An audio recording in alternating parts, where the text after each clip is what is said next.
Assalamualaikum teman-teman semua. Kembali lagi di podcast ketiga saya pada hari ini. Setelah sebelumnya di podcast kedua kita telah membahas tentang harmonis. Sebelumnya perkenalkan, nama saya Rapi Mahendra Harahap, angkatan ke-8, kelompok 2 dan nomor absen 15. Peserta latsar dari Kabupaten Asahan. Pada hari ini kita akan membahas tentang nilai-nilai dasar kolaboratif dengan pengampu materi Bapak Dr. Surya Jaya, SH, MPD. Sebelum membahas lebih lanjut, alangkah bagusnya kita mengerti dulu apa yang dimaksud dengan kolaborasi di dalam dunia pemerintahan.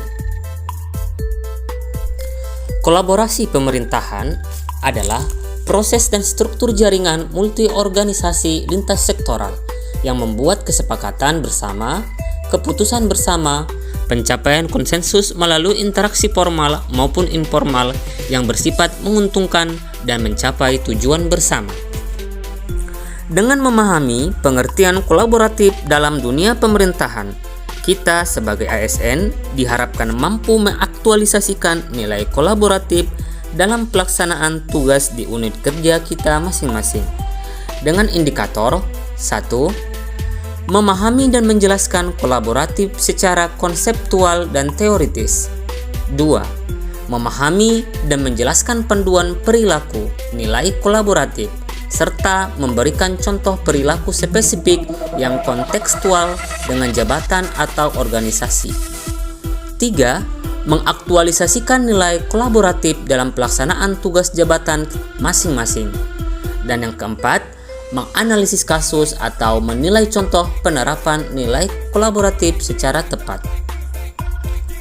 Adapun panduan perilaku kolaboratif yang bisa kita terapkan di unit kerja kita masing-masing, yang pertama, memberikan kesempatan kepada berbagai pihak untuk berkontribusi. Dinas Sosial Kabupaten Asahan sebagai instansi yang ditunjuk oleh Bupati Asahan dalam penanganan PMKS di Kabupaten Asahan. Ternyata, hal ini sejalan dengan tujuan Karang Taruna, sehingga Dinas Sosial dan Karang Taruna berkolaborasi dalam hal penurunan persentase PMKS di Kabupaten Asahan. Panduan perilaku yang kedua, yaitu terbuka dalam bekerja sama untuk menghasilkan nilai tambah. Dalam hal mewujudkan jaminan kesehatan nasional yang diselenggarakan oleh pemerintah melalui BPJS Kesehatan, Dinas Sosial ikut ambil andil dalam pensuksesan program nasional ini dengan fokus pelayanan kepada masyarakat penerima belanja iuran atau BPJS gratis. Untuk keefektifan pelaksanaan, Dinas Sosial melakukan kerjasama dengan BPJS Kesehatan untuk mendapatkan satu basic data yang valid. Panduan perilaku kolaboratif yang ketiga, yaitu menggerakkan pemanfaatan berbagai sumber daya untuk tujuan bersama. Dinas Sosial melalui Tenaga Kesejahteraan Sosial Kecamatan atau TKSK dan Satuan Pamong Praja melalui personilnya turut andil bekerja sama dalam menciptakan Pemkab Asahan yang bebas dari penyakit sosial. Kerjasama ini dilakukan karena Dinas Sosial dengan Satuan Polisi Pamong Praja memiliki tujuan bersama. Cukup sekian podcast kita pada hari ini. Terima kasih telah menyimak dan sampai jumpa di podcast berikutnya.